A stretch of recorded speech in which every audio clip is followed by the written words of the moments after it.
ஆண்டவராகிய இயேசு கிறிஸ்துவின் இனிய நாமத்தில் உங்களை வாழ்த்துகிறேன்.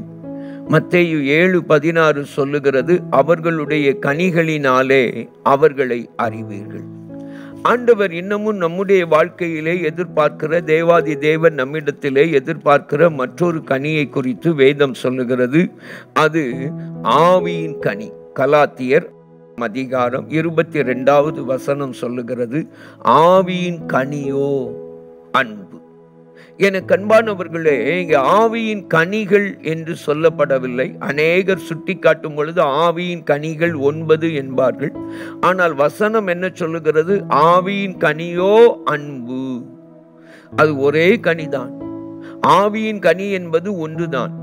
அந்த ஒன்றிலே இருக்கக்கூடிய 9 வகையான சுவைகள் தான் இந்த அன்பு, சந்தோஷம், சமாதானம், நீடிய பொறுமை, தயவு, நற்குணம், விசுவாசம், சாந்தம், இச்சையடக்கம். என கண்பானவர்களே, இந்த ஆவியின் கனி நிறைந்தவர்களாய் நாம் மாற வேண்டும். வேதம் என்ன சொல்லுகிறது? 5ஆம் அதிகாரம் 5வது வசனம், ரோமர்கள் நிருபத்திற்கு நம்முடைய வேதத்தை திருப்பி பார்க்கும் பொழுது அங்கே வேதம் சொல்லுகிறது, நமக்கு அருளப்பட்ட பரிசுத்த ஆவியினாலே தேவ அன்பு நம்முடைய இருதயங்களில் ஊற்றப்பட்டிருக்கிறபடியால் அந்த நம்பிக்கை நம்மை வெட்கப்படுத்தாது. என கண்பானவர்களே, நான் ரட்சிக்கப்பட்டிருக்கிறேன், பரிசுத்த ஆவியின் அபிஷேகத்தை பெற்றிருக்கிறேன் என்று சொல்லுகிற மனிதனுக்குள் அன்பு காணப்பட வேண்டும்.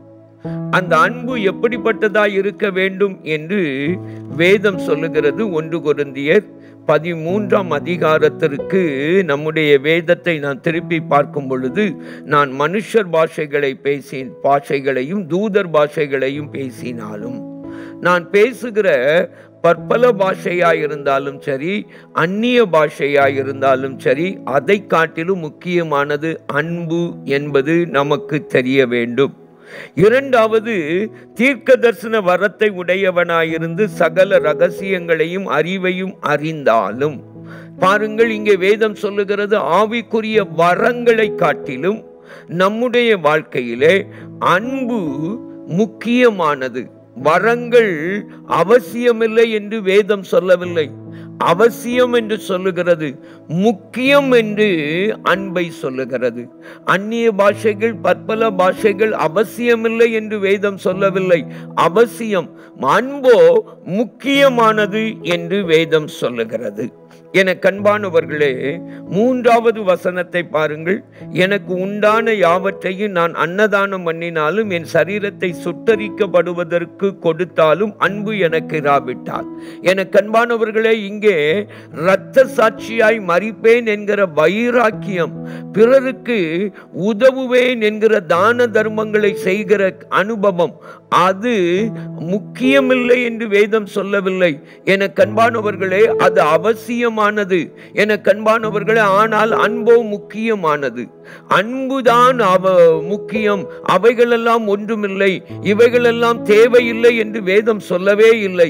அவசியமானதற்கும் முக்கியமானதற்கும் உள்ள வித்தியாசத்தை, அல்லது அவசியமானதற்கும் கட்டாயமானதற்கும் உள்ள வித்தியாசத்தை வேதம் சொல்லுகிறது.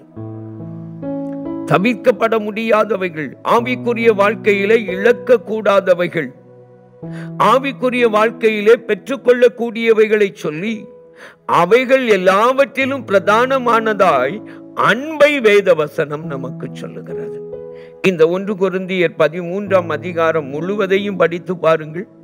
முழுவதையும் படித்து பார்க்கும் பொழுது அன்பின் அவசியமும் கட்டாயமும் தவிர்க்கப்படக்கூடாமையும் வேதத்திலே அழகாக விளக்கப்பட்டிருக்கிறது.